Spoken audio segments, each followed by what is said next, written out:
This is Amigos PC. If you were looking for a highbrow, fancy, smart, regal podcast with hosts that love to talk about horse riding, badminton, and trips to the vineyard, you're in the wrong place. This is Amigos PC. If you're looking for drinking, random nonsense, stunts, shenanigans, and balls-out craziness, you've hit the jackpot. This is Amigos PC, and this is Scott and Mark.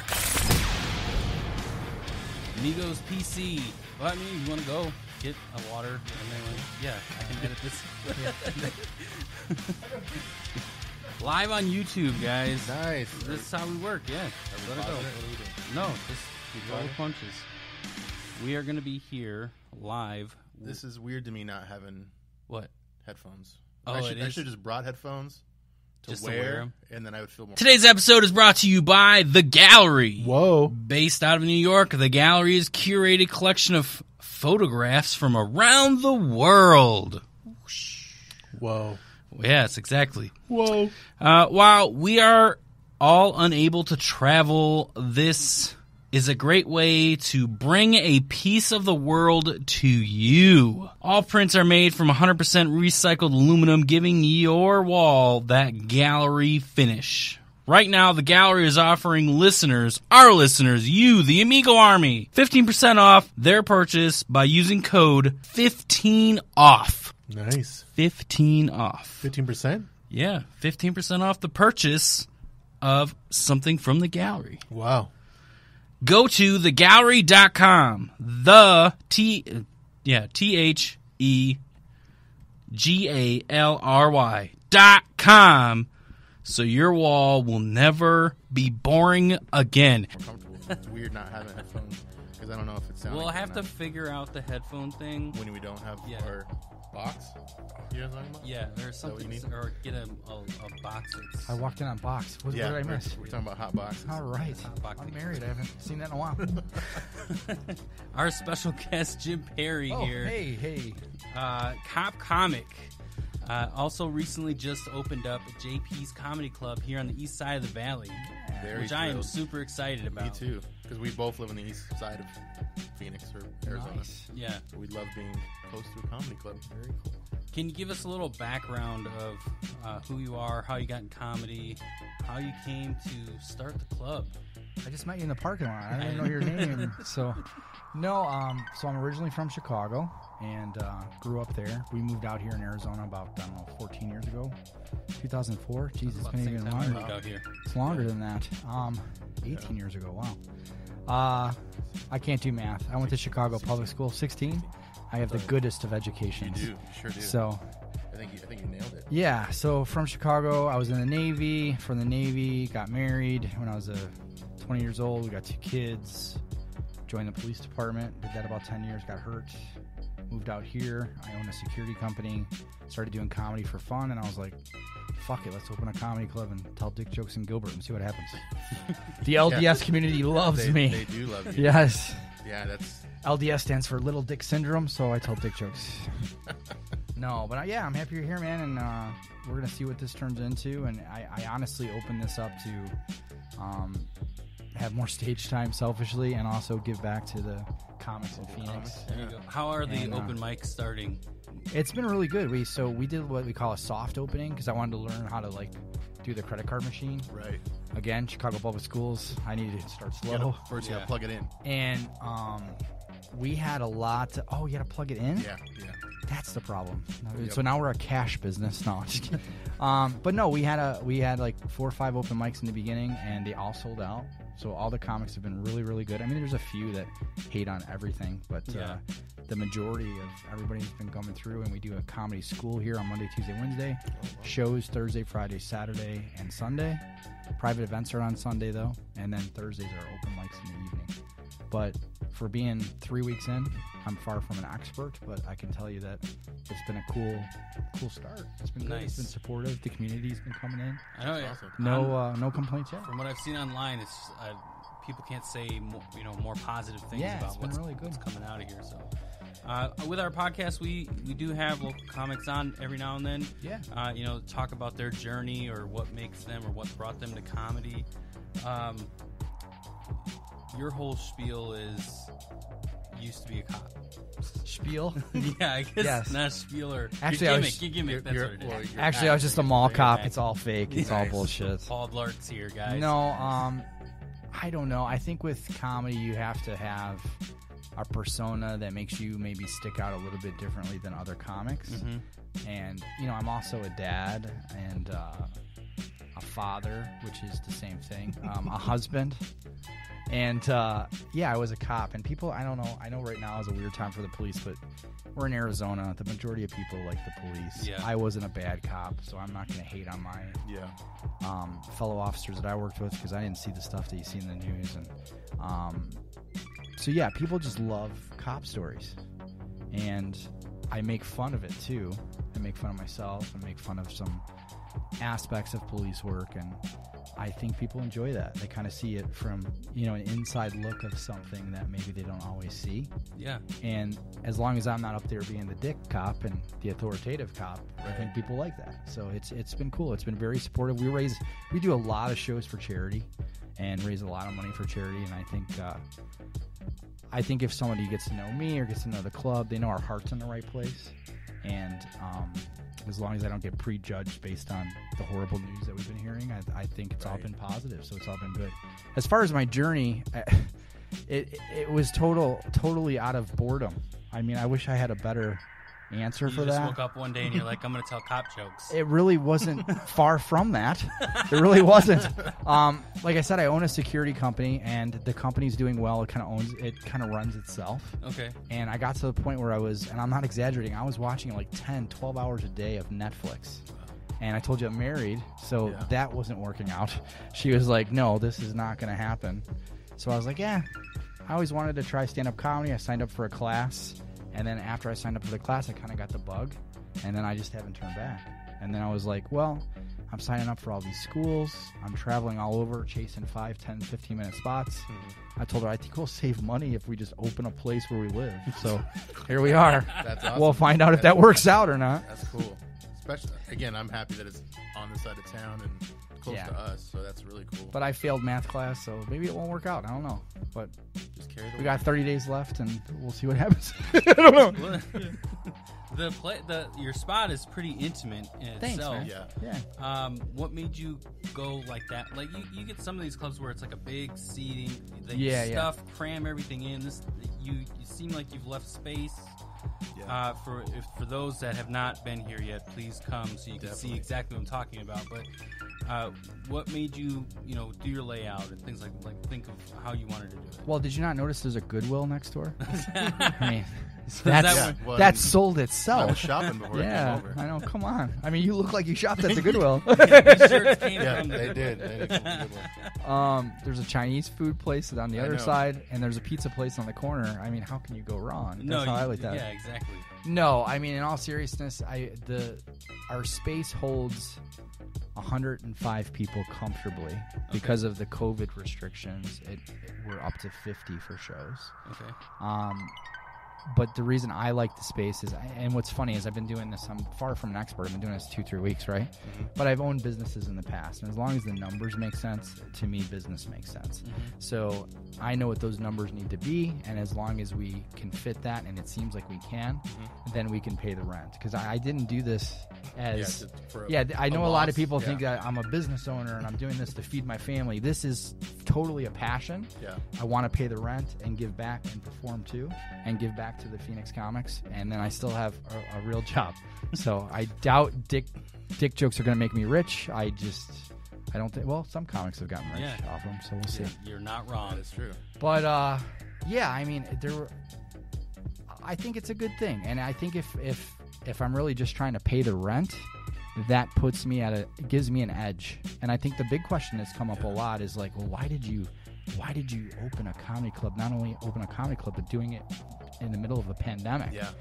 And I think that's the best time to do it. And let me explain why. And it's going to sound crazy at first, but I invested in real estate years ago.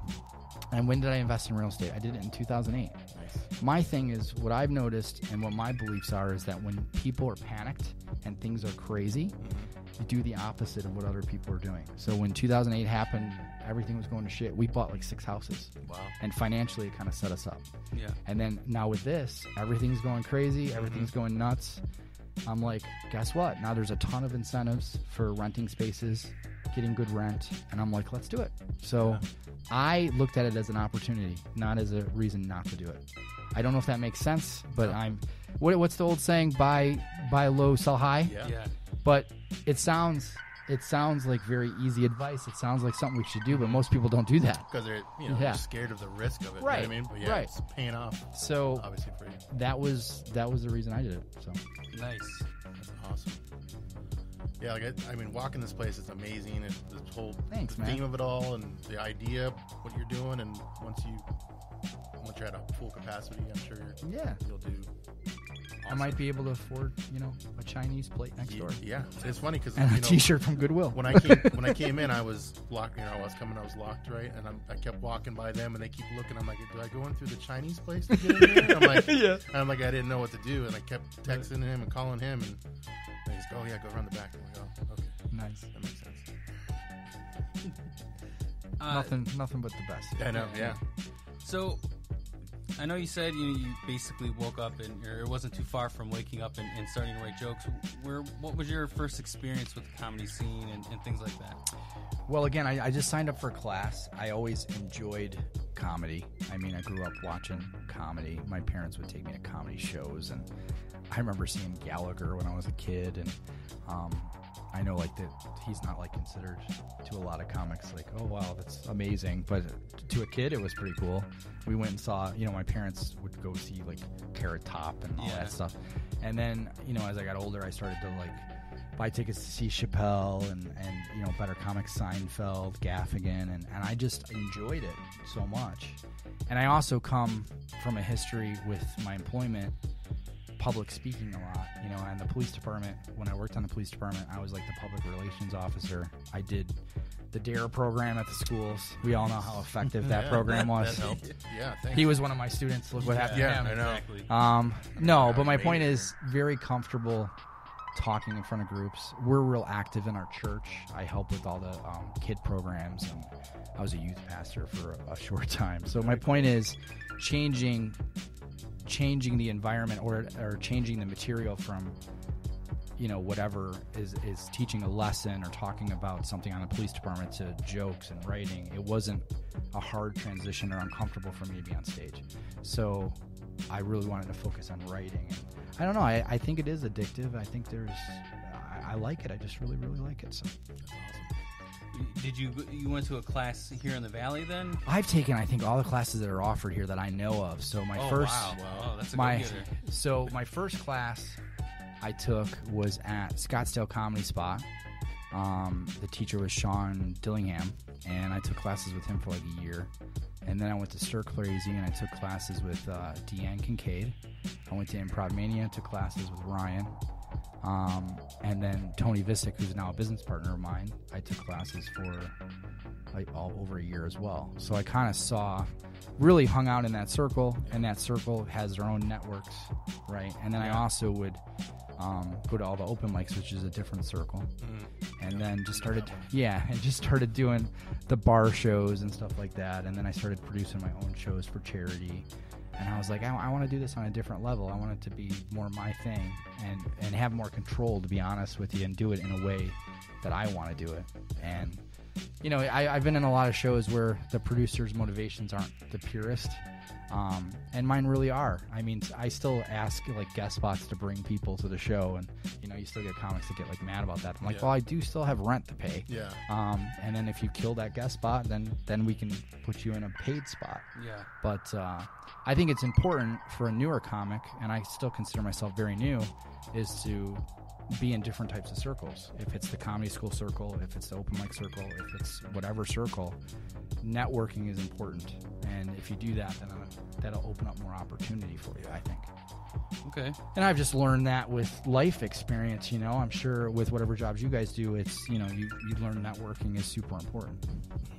Yeah, that is true. Yeah. Yeah, because And if you don't do it correct, then you're doing podcasts I know. in the back room at a comedy place. That's true. Very Thanks for true. calling us out. Yeah. Thanks. Nailed it. So, do you have any like crazy stories from, especially jeez. maybe that you like incorporate into your jokes that you tell? Cop stories? Any crazy cop stories. Too many stories. Well, I'll tell you why I'm not a cop anymore. Okay. Yeah, that's a good So I got hurt twofold. The first time I got hurt, we got a call at a restaurant where an alarm went off, and we go into the call, and I'm walking through the kitchen, and I slipped on bacon grease. Ironically, the cop, sometimes referred to as pigs, right, slips on bacon grease. So the pig jokes at the police department never stopped because I hurt my shoulder pretty bad. Yeah. So I thought my shoulder was kind of healing and stuff, and I had to sign up for a training, the taser training. You've heard of the taser. And I got shot in the back with a taser with like 50,000 volts of electricity is what they give you. And I had a cop on each side of me, and he didn't mean it, but the one officer didn't allow my arm to move when I got tased. So it destroyed my shoulder. And if you can't hop a fence, you can't be a cop. So I had to kind of step away. So after about 10 years, I stepped away. But was that funny? I don't know if that was funny. Now I'm having like PTSD. Great. Yeah, now I'm getting like twitch. Oh, It's funny. I became very religious during that experience. So I have that. If you go to my YouTube, the Cop Comic, I have that taser video uploaded there. Oh, really? And you will hear me become religious at the end of that exposure. I just start going, Jesus, Jesus, and it was terrible, man. But as far as like calls and dealing with the public, I mean, there are so many stories. One of the stories that I talk about is the fried chicken story. Have you heard that one yet? No, I have not. So you may get a kick out of this. So when you think of cops, they like donuts, right? You always hear that joke. Yeah. And I wasn't a donut guy. I'm old with stomach issues. I'm an inflatable donut guy. But my point is what I would eat all the time on patrol was Kentucky Fried Chicken. I would eat that shit like straight out of the bucket, like every other night. And the guys would tease me. They'd be like, we're all trying to make sergeant, and you're trying to make like colonel, So this one night, I'm eating my chicken, and sure as shit, I drive in this neighborhood, and I see a guy breaking into a car. So I jump onto my car to pull my gun, but I can't get my gun out because my hand's all greasy, Kentucky Fried Chicken good, right?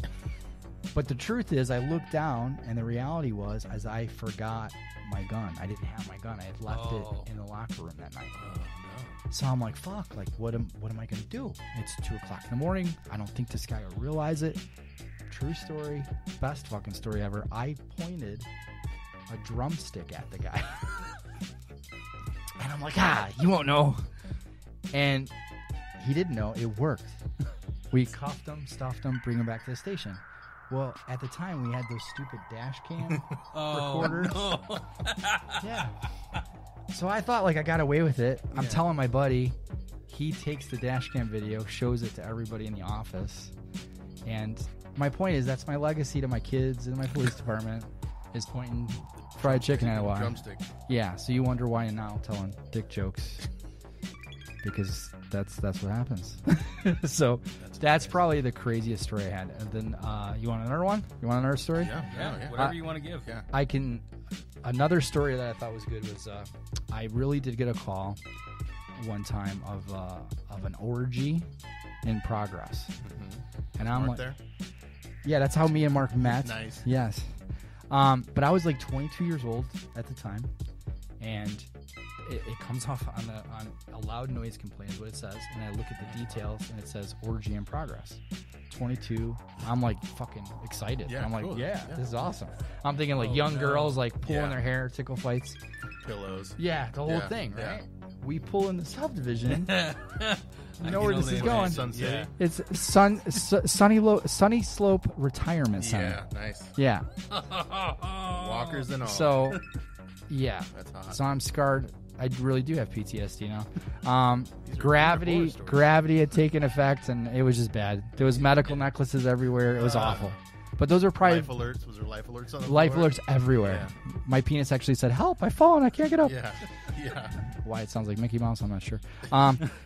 But yeah, those are probably my two best stories. And then controversial story. It's not funny, but this is kind of what happened just because it made news. I would encourage your listeners to look up somebody called Eddie Hicks. Okay. So a lot of times when you tell someone you're a police officer, like, oh, were you corrupt? Did you beat up people? Blah, blah, blah. Mm-hmm. Well, I actually had to testify against corruption. I had a call. There's nothing funny about this call. I had a call where we had a burglary in progress. So we go to this call. We get there, and there's 5 Chicago cops there. And we're like, hey, what are you doing? And they're like, oh, we're serving a warrant. I'm like, well, you need to tell us what you're doing because people are calling it as a burglary. So we were like freaked out. Long story short, they show us the warrant. We leave. Next day, we call their sergeant and say, hey, next time let us know. Someone's going to get hurt if we don't know you guys are in the area. Yeah. It was a bullshit warrant. It wasn't real at all. Oh. It was like training day shit. They were shaking down drug dealers and taking their money. Whoa. And this was here? Or was This was Chicago? back in Chicago. Okay. So, longer story short, I had to go and testify against that. They offered us like witness protection, the whole bit. Oh, wow. And that's why I get kind of like a little bit peeved off when people are like, oh, you know, you were a cop, so you must have been corrupt. No, I testified and put my family at risk against that kind of stuff. So those are probably the 2 funnies and one that was probably the most serious. Yeah. And then we put you on crazy. video Yeah, so no. they can now find Yeah, you. so Witness now I'm protection. fucked. No, they're all in prison. So if they escape, then we know. These guys are like, this podcast is over. We appreciate your time, Jim. Thanks. Yeah. And on that note, no. Yeah, and on that, we're going to end there. Yeah. So you were talking about Netflix and binging and things like that. Yeah. What were some series that you really got into? Shows I like. Yeah. I watched a lot of older stuff too. Again, I watched Breaking Bad again. I watched Sopranos again. Ozarks. Very good. We had someone from Ozark on the show. Kevin, Did you really? Yeah, Yeah, Kevin we L. had- Johnson. Yeah. Oh, get out. Yeah, the dude that... I guess Gambled all his yeah, money he in was the this gambling last guy in the last season. the Oh one that was- yeah, he was on the show. Oh, that's cool. Yeah. Wow, And he obviously Skyped in because he lives in Atlanta. that's really cool. What else? I watched Cobra Kai on YouTube when it came on YouTube. Okay. Now when I first Now everyone's talking about it again. Mm-hmm. And then my kids made me watch a couple. So this was kind of recent with sitting binging. and Well, no, binging 'cause you Netflix. said that What, he was Cobra Kai was it 2 years ago? Cobra Kai. Well, yeah, Yeah. I did. I started comedy about 2-3 years ago, and then Cobra Kai, Breaking Bad. Those are the shows we were into. And then my kids made me watch a couple shows, but I can't remember the name of them. 13 Reasons. I haven't seen that one, but I know of it. I wasn't a big fan. I sat there with the kids. So. It's really depressing. Yeah, when it you- It is. Yeah. We got about halfway through it. I'm like, I don't know if I want you guys watching this. It's Yeah. It's giving you too many ideas. Stranger Things, maybe they sat you through that.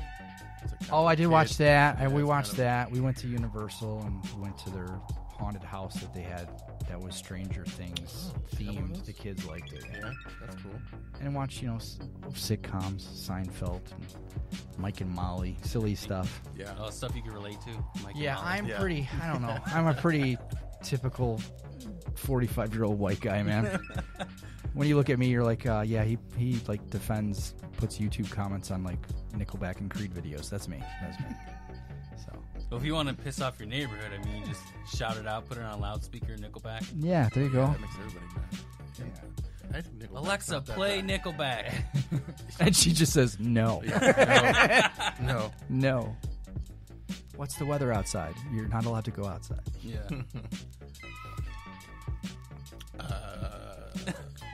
All right, well, that's Yeah, it. that's Yeah. it. All right, Alright. we're going to wrap up there. Well, No, thanks, no. guys. It was great. So, okay, during the whole pandemic and everything, have Yeah. you been going anywhere? Like, how have you been handling it? Like, are you masking up and scared all the like? Because there's two types of people that are handling it. They're either like really scared and in their bubble, or are you like still doing things? And I mean, obviously, open this place. I guess you're probably more towards doing things. I But- think with most things in life, there's a balance. I think you have people that are completely scared and paranoid, and then you have people that are on the other side of that, right? Yeah. That don't give a shit at all. Yeah. So, I mean, I think about it, and I'm safe. I wash my hands, and I wear a mask when I'm required to. Right. I mean, him and I were tongue kissing before the show, so I don't know if I'm Yeah, really. You're still picking up the Yeah, hands. so it's kind of bizarre. I told you I have a thing for Duck Dynasty. So. I know. He brought his duck whistles too. No, I mean, My wife and I swear, I mean, we don't know, but we think we had it in February because we all got, me and the wife and the kids all got really sick, and it was only like a 2-3 day sickness for us. But it was weird. I'm like, I think that was the flu. I don't know what it was. And I remember us all saying, wow, that sucked. And then all of a sudden the COVID stuff came on. And I swear, I think we all got it already. Yeah. But I don't know. We've talked about that a little bit on the show. I think that I actually had it in November. Yeah. And then everything started unfolding because I got really sick. And so my family got sick. And it's like, what? I've never been that sick ever in my life. And then just truck through it. Yeah, we had a buddy, same thing. He was going, like, he was really bad. Like, this cough just wouldn't go away. I was thinking he had like the what was it called? The Arizona AIDS? Virus. Close. Oh. The one with the herpes. Yep. The Valley fever. Valley fever. There you go. That's the Okay. real one. So it seemed like he had. That's what because he couldn't get this cough going. He had him on all these steroids and everything. I'm like, I think he probably had something like that. Well, if that's the Then- case, what the hell's going on? Well, they're catching the food and I preparing think it over there. no. I think they found me. Oh, Yeah, shit. that's Great. it.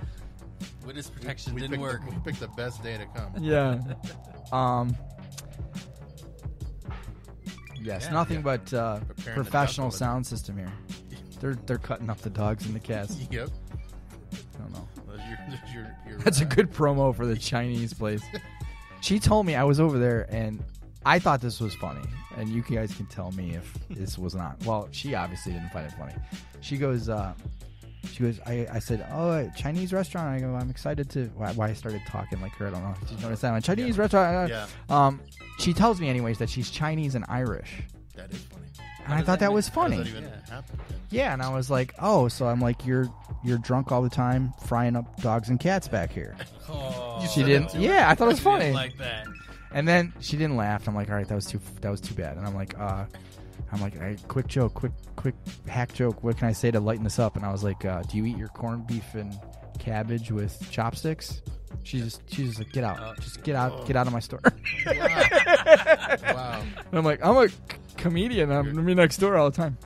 So, but yeah, so Already making Your friends with neighbors the are going neighbors. to hate you. yeah, so I hang out at the Goodwill now. Yeah. So And you steal their Wi-Fi.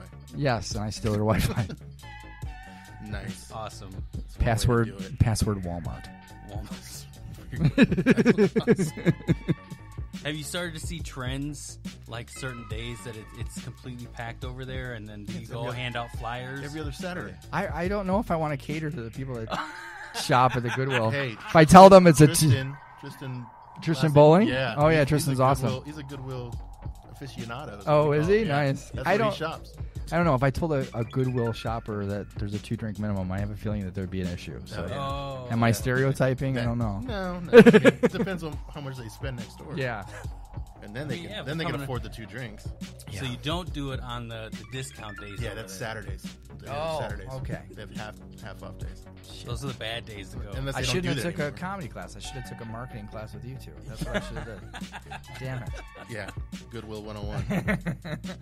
Do you think about that though? Like, should I research more marketing, things like that, as you're starting to open this up? Well, I've owned several businesses over my life, so I understand again how numbers work and how marketing works. And yeah, we've been doing your traditional marketing. You know, there's guerrilla marketing, which is what I think you're talking about, is like passing out flyers and all that stuff. And then there's, nowadays it's all about social media and targeting audiences and Facebook ads and Google ads, and I have found that to be effective. And then also just treating comics and your customers correct and gathering their information as they come through, and then letting them know what's going to be happening weeks ahead. So we've been having a lot of, even though we've been only a few weeks, I mean, there's people coming here like every other day because the acts are different and they're just interested to see them. So that's cool. Heck yeah. You're getting more of just the comedy scene showing up, and I would say that we're getting a lot of not only the comedy scene showing up, but also the people that support them. okay. And then, and it, like I said, it's such an intimate space. The issue to me with comedy, and this is where I'm trying to help that, is that as a new comedian, there's not a lot of portals of entry, meaning that you're doing all these open mics, you're doing all these bar shows, and if you go to a bigger place like Tempe Improv Stand Up Live, you're probably going to be there on a Sunday, Monday, Tuesday. Yeah. And if you're lucky, you might get a guest spot. But my point is that what I like is having more ports of entry for the comics here, make them better through our schools, more stage time, have their families come see them, and then when they're ready to make that transition to start working at bigger clubs, then they'll be more ready. So I think it's a good thing to kind of help comics have. I mean, have you ever? Well, you guys aren't comics, but my point is doing. Yeah, you nailed it. So my point is doing a mic at a bar is tough because nobody's tuned in. No. Here, it's kind of a captured audience, So that's kind of I've lost the question, but Yeah, I'm talking. I think you nailed it. Yeah, whatever the question was, I feel like I answered it. Yeah, it was good. It was good. So, Well, I think, during this time, I think people need to laugh and have fun because it's such a shitty time. So I think doing something like this is cool. And I think with what you said earlier about making that leap when things are bad, because of those companies that need to live off of their place, right? Yeah, like, if this like is improv, yeah, and they need to be higher numbers, and you're in this situation where you're coming in and just pay the rent. yeah, and then you're gonna eat those guys up, and then you're gonna take all that business. So you're on. Well, I'm not looking to Hopeful. eat anyone up. Well, Everyone's our friends. We Well, you love know what I mean. everybody. You know what I mean? If that Please happens, come, group that's- hug. that would be Yeah. a plus. Yes, my point is we're not in a position where this has to feed our family. Gotcha. And I think that gives us an edge. Mm-hmm. 100% agree. yeah, it's more of a passion, like you said. Yeah. So you're just My wife doesn't refer to it as a passion. She refers to it as a midlife crisis number 3. So that's what she refers to it as. And I'd rather not talk about my first 2 midlife crises. Yeah. Well, you mentioned a bike. I'm You still- already got a bike at one point. You said. A bicycle or Yeah. a motorcycle? Maybe both. Who knows? a unicycle. I'm still paying for those midlife crises. So. No, it's all good. What was your what was your first thoughts when you actually did start diving into the comedy scene and obviously doing the open mics and things like? Where was your first open mic? Take out the schools. Like My first open mic was at what's that place called? Eastside in Phoenix. okay, It was a predominantly black crowd.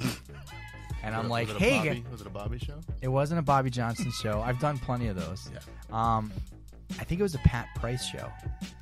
I had met for the first time Rob Mabey, Pat Price, Chris Mosley. Those are comics, local comics.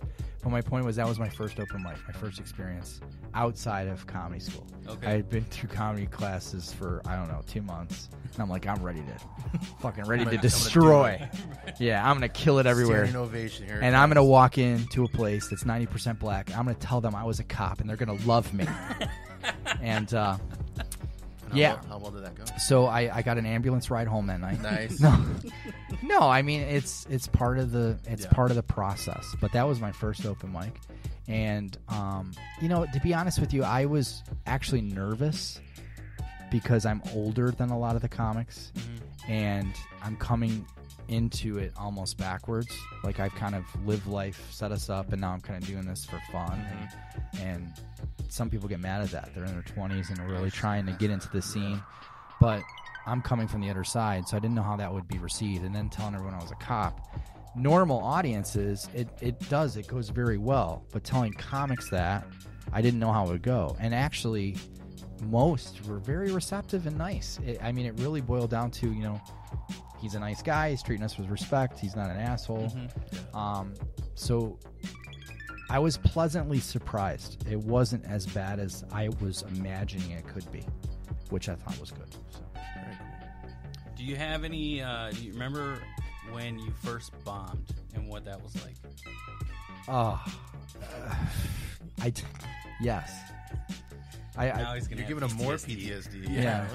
This is the PTSD show. We're still looking for our first crier on the show. So. Yeah. No. Play a Dolly Well, Parton. We had a crier before? Yeah, we had Play a Dolly Parton song, and I'll have PTS double D. It was. Great. That's maybe why I bombed, because I told jokes like that. No, so I had done a comedy class again, and we're involved in our church, and we'd go to this thing what do they call it? Small group, like once a week. And I'm like, hey guys, I've been taking comedy classes. Let's do a comedy show at our small group. And I don't, in reality, looking back, I don't have 2 minutes of material. And I'm like, I'm going to do a half-hour show for you guys. No. Now, keep in mind, these are church people. Right. And I mostly have dick jokes. And when you're in that kind of setting, even if something was relatively funny, they're not going to laugh because they're too busy worrying about how their fellow church person's going to judge them. Yep. So, yeah, it was awful. It was awful. So now I just, read the Bible and pray by myself because I'm no longer allowed in that church. No, that's it. Yeah. Sounds about right. Yeah. So, are you able to say which church that you it's a Christian church. Yeah. Okay. Yeah. It's good enough. Yeah. They'll shut this podcast down. You can't. We're gonna get a whole bunch of hate mail now. Yeah, right. Yeah, you're worried about showing Coca-Cola signs. I know. Yeah. And then we're You mean drinking religion. holy water now? Yeah, that's what this was. I thought. Yeah.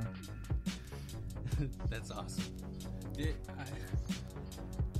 Shit. No, it's one of those non-denominational Christian churches. It's like what they call it, a mega church. Oh, okay. Gotcha. But Okay. we bring the kids there. It's good for the kids. Yeah, I was gonna say because Yeah. my wife, I don't know if I want to say, but she works at a church down the street, so I didn't know if that was the same one, but we can talk about that. Yeah. Yeah, off mic. Yeah, off mic. Yeah, Yeah, there you go. not to Thank bring you. that up. Yeah, But you needed that bomb, though, right? The bomb? Yeah. Oh, there's been plenty more since then. Yeah, but that was his only one. yeah, It's only been one. uphill ever since. Yeah. Only one that day. I mean, I think- that's what's gonna happen when you're I think my biggest bomb. Why I want to talk about this, I don't know. because we're making you open up. That's Yeah. Let me share. Yes. Why? Cheers. I was at CB Live for a charity show, and the way that it was produced, I think could have been produced differently. And what they did was they allowed the crowd to drink for 3 hours before they put the comics on. All right. Oh, Okay. So you had 300 people in that room, and they did not give a shit about comedy. And they were just hammered. Yeah. And all of us are going up there, and they didn't listen to anything we said, and that was disturbing. I had to do 15 minutes to basically my wife that came, and she's just like, "Why are you doing And this?" everyone's having their own Yeah. side talks. Yeah, It she's was like, one of those. "Is this the end? Have we met the end of this? Is this good? Are you no more?" So those were probably my two biggest bombs: an intimate bomb with the church people, and then CB Live drunk Desert Ridge people. I hope they've changed their format a little bit. We've changed our format at the club, so like if you're bombing, we just have laugh tracks here, and we just we insert those after the jokes. Yeah, that's good. That's what I was really hoping you guys were gonna do for this. this, yeah. Yeah. So We actually do have that, but we don't know where that's at. It's Watch one It'll of take the too long to here. find it. Yeah. you do one of the. We have a little. Yeah, we have one of those too. Yeah, We have buttons. We do. But Wow. You guys don't have the head. yeah we can't even hear it anyway. So just envision it. Yeah, you probably have like violin music going Yeah, on in the right now. background that I don't know what's going on. And now he's gonna do it in like 45 minutes. Everything I say is like. Meh, meh, meh. Yeah, there's a whole bunch of buttons that we could press on this.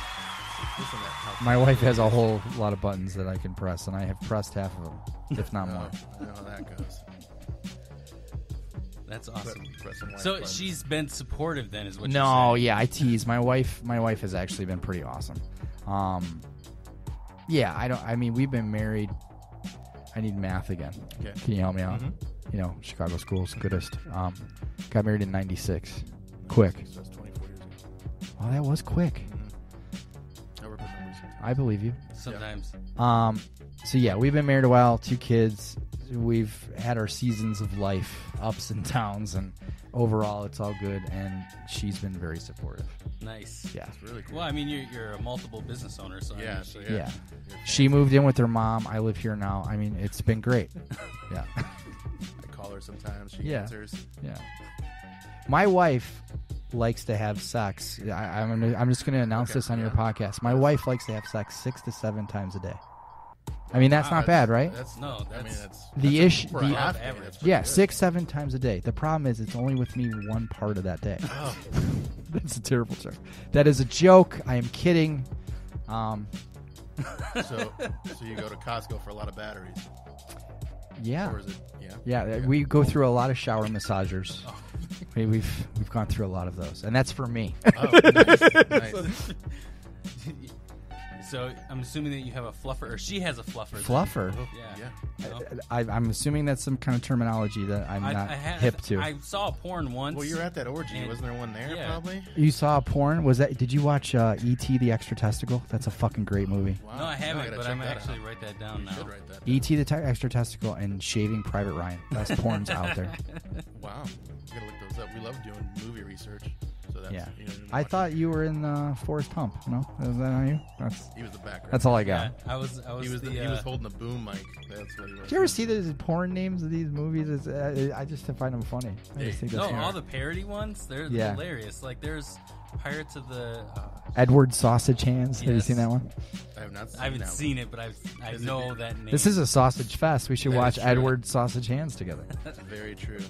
The classic. That's my last porn movie joke. The porn movie classic. Yank my doodle, give me a handy. That's a good one. That's. Okay. You have to check that one That's out. all I got. Sorry. I googled. How- I'm trying to look up other names. Now he's Yeah, I'm googling. looking up the names. He's just trying to Trying to find a find bunch of funny- names. But how often do you sit down and actually? It seems like Watch those porn? Yeah. write your jokes. at Sisterhood least. of the Traveling Sluts. That's a good. Yeah, that one's top. coming top off 10. the whim right now. Saturday Night Beaver. No, I'm just making stuff up. That almost sounds like It should be one. a Justin Bieber porn. It could be. I don't know. It could be a parody of both. We've lost him. Yeah, sorry. I'm- He's I'm like, trying to- no. These sound good. Yeah, he's on go- RedTube yeah. right Rotten now. Tomatoes says Here's this another was one. fucking Here's great. 13. Oh wait, no, I'm not gonna go. Oh, 13 going down on 30. Not What? nice. Yeah, that That- one movie, 13 going on 30. 13 going down on 30. That sounds like a priest would watch that one. What is 12 that? Angry Gay Men. Oh, that's a good one. That's a good one. Oh, I mean, I heard it was good. 50 First Rapes. What? Instead All of right. 50 First You're on a Dates. different type of website, man. These aren't that funny. You're on the Yeah, dark these are web, kinda I think. Disturbing. Sorry, I'm on the Goodwill website. Internet anyway. He's on the so we're Goodwill fine. Took Wi-Fi. him right to Silk Road. Yeah. Next thing you know, he's going to be buying drugs on the actual. Yeah, there's gonna be a guy at the door soon. Nice. Yeah, I'm gonna get off that side. Yeah. He's now being tracked by the government, Yeah, the they're watching FBI, me. the Gotta get out of CIA. here. Gotta get out of here. Nice. Yeah, there wasn't really too many funny names in there. I think you had better ones that were listed. Yeah, so it seemed like you were coming off the cuff with that. I'm amazing. That's why. You know, Yeah. I can only imagine. Phoenix Comedy Schools. Bam. Nice, better than the Chicago School District. Yeah, the power of Google, guys. I just think it's cool. Well, what I was getting to though is how often you sit down and write. I know before we got on mic, you talked about you're in a writing group. Yeah. What's the process with that stuff?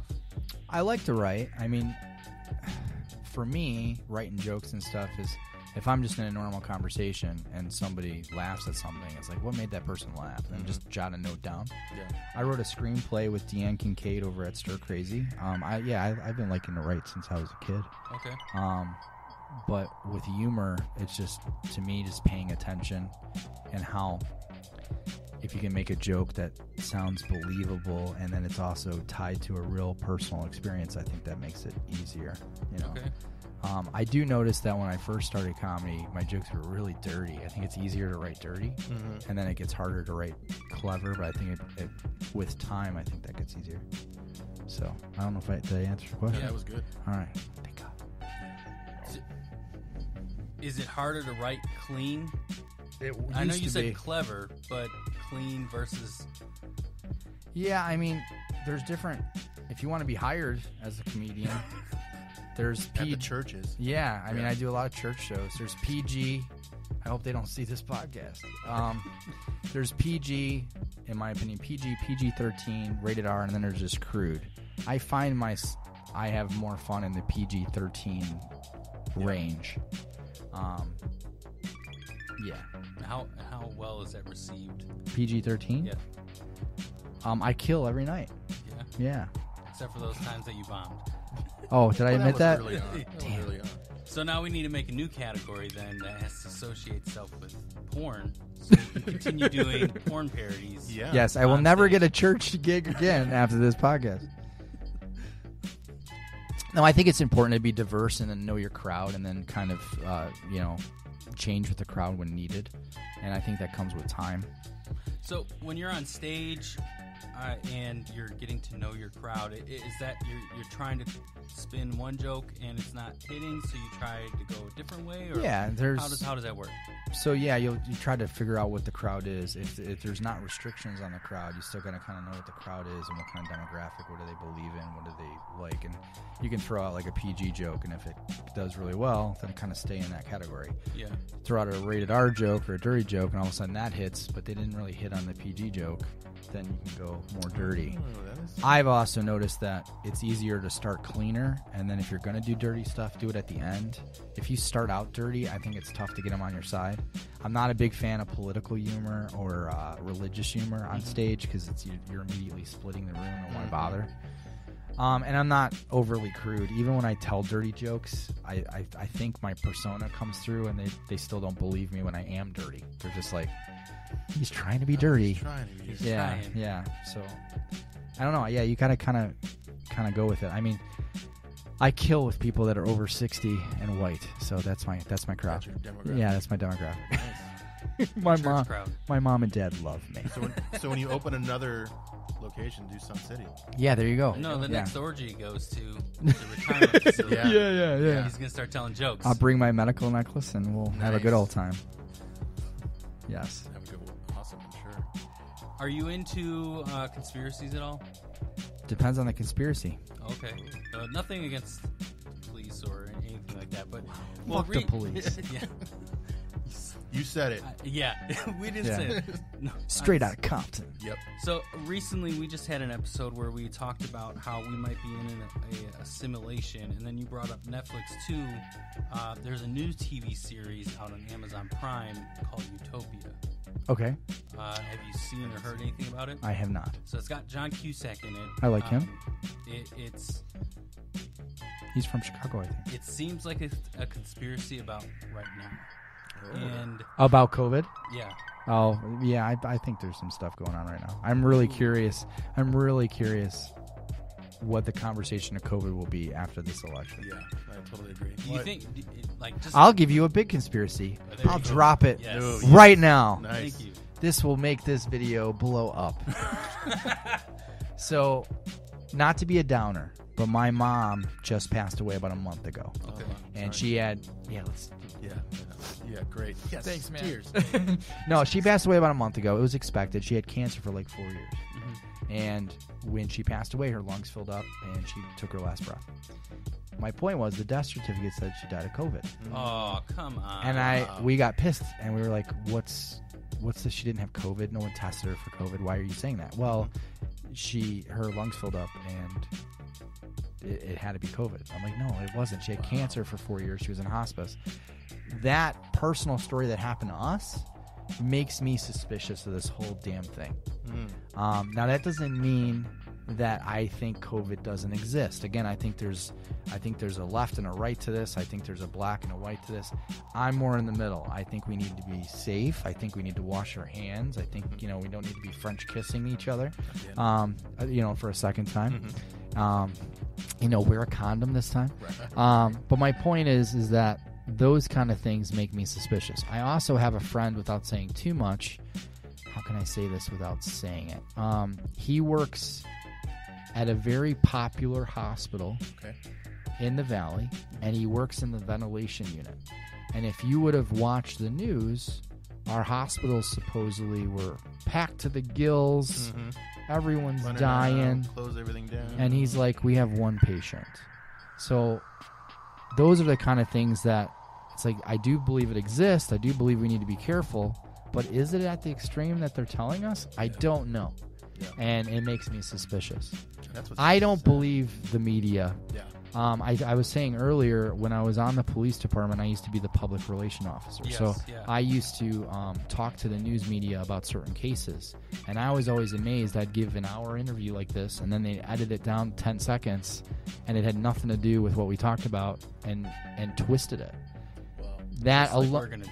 Yes, which I assume is going to happen with this we're one. just going to keep playing Yeah. safe. Fuck the police. Yeah, fuck the police the whole time. Yeah. And 5 hours of just saying that. wow, he didn't. Wow. used to be a cop. My point is, when those kind of things happen to you personally, it's not even a conspiracy anymore. It's you start to wonder, okay, well, what's the truth? What's really going on? So again, if I'm given new information, I'm the first one to say, okay, I'm wrong, and I'll change my belief in that. So, that's where I fall with that stuff. Wow. Yeah, I think it is. I don't know if it's like a big hoax, but there's a lot more explaining that needs to be done personally. Yeah. I think I agree that it exists too. Like it's something. Yeah, I think it's a kind of. I mean, now I'm gonna sound like. I think it's an illness that is serious, but is it at the seriousness where we have to stop the country, put people out of business? Yeah. No. Give assholes like me an opportunity to get good rent and open a comedy club? It just does not seem right. Yeah, that's. And then it's your fault. Now, when this comedy club, tells dick jokes all day and all night, it's your fault, government, that this happened. So. Yeah, well, Uncle Sam, you heard it here first. You heard it here, and they do listen to us. I'm sure. We are sure. We're talking about conspiracies, so we actually.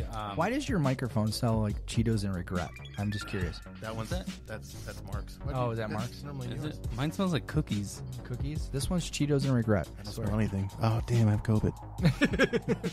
If I lick this microphone, will I get COVID? Probably. I mean, you came within talking distance to us. You probably have it. COVID 21. I'll Yeah. get it. Where was I going? The government thing. Yeah, Listening so to us. we had an episode where we talked about some of our listens, and one day we had a huge uptick. I wouldn't say spike. huge uptick, but it was a spike. And I was like, okay, well, what happened? Because I wanted to, if What caused people to listen to it? yeah, exactly. Well, not to sound Yeah. as bad as that. Then But yeah. You have 0 on there right now, right? Yeah, well, we just started going live on YouTube, so that's YouTube following is when we have like 200 or something subscribers. We get a lot of views after the fact. But no, so we had a huge spike in it. We're like I was looking to see, okay, what was going on? What happened? We found out this company was listening called archive.org. Okay. And they basically downloaded our entire Cattle, or like everything we've done. So we started to do a little bit more research, like, okay, well, what is this company? Who they're back from? I was just kidding about fuck the police. I love the police. So, like, we have our own conspiracy, basically, is what I'm saying.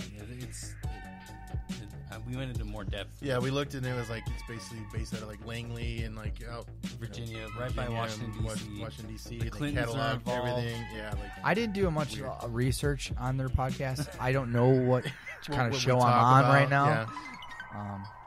So we try to bring that up with all of our guests. Yeah, Let so them they know like, that, hey, you the know, government you is guys are- listening. Great. Be careful. That's You great. being in witness protection. Yeah. You're going to be covered. I'll be Yeah. dead by morning. Okay. You signed up for the comedy, so that's gonna happen.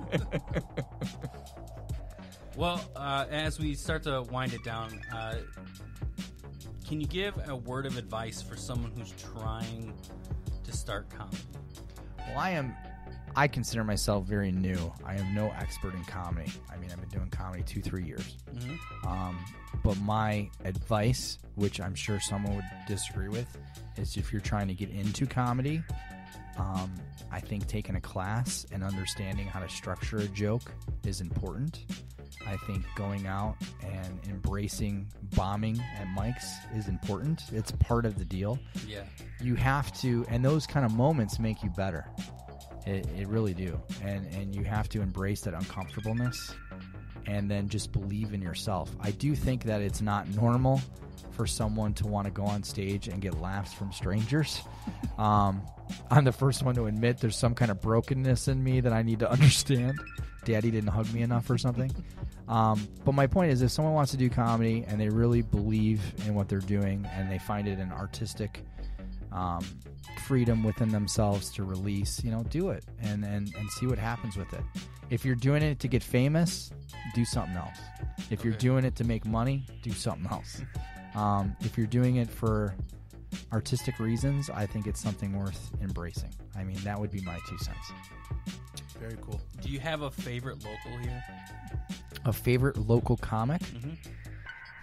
I hate to say that because then Do you have someone that you everyone else like? is not going to come here. then I'm going to have notable? 10 comics that tell me that they don't like me. My favorite Arizona comic, and I don't even think he knows who I am or even knows I like him, is Chris Bennett. He lives up in Sholo, Okay, and I think he is crazy funny. nice. Cool. And all the other comics are awesome too. Yes. Maybe I shouldn't Yes. ask The that word of loaded advice question. you should have said would have been come to the club and work, basically Yes. do your craft here, take classes here. Yeah. That's what I do have to say that all the comics that come here, I think are absolutely amazing. yeah. Amazing. Nice. That's not biased at all. Not at all. Not at all. Where can we find you on social media and So- here at the club? So I have like two things going on. So if you'd like to follow me as a comedian, my persona, if you will, is the Cop Comic. You can go on our website at thecopcomic.com, and I do a lot of charity events in that persona, and do now a lot of shows here, of course. And if you want to follow the club, then our website is jpscomedyclub.com, and we're really trying to specialize in headlining and featuring Arizona talent. And then we have the school here. If you think you can tell jokes or you have that desire to get into comedy, sign up for a class. See if it's for you. Come to an open mic. We really are trying to make this a safe place and a place that is one where you want to come back, not where you feel like you're at a bar and nobody's listening to you. So, yeah, JP's Comedy Club for the club and thecopcomic.com for my comedic journey. Nice. All right, we appreciate that you came on, dude. Appreciate you guys. Thanks, man. You.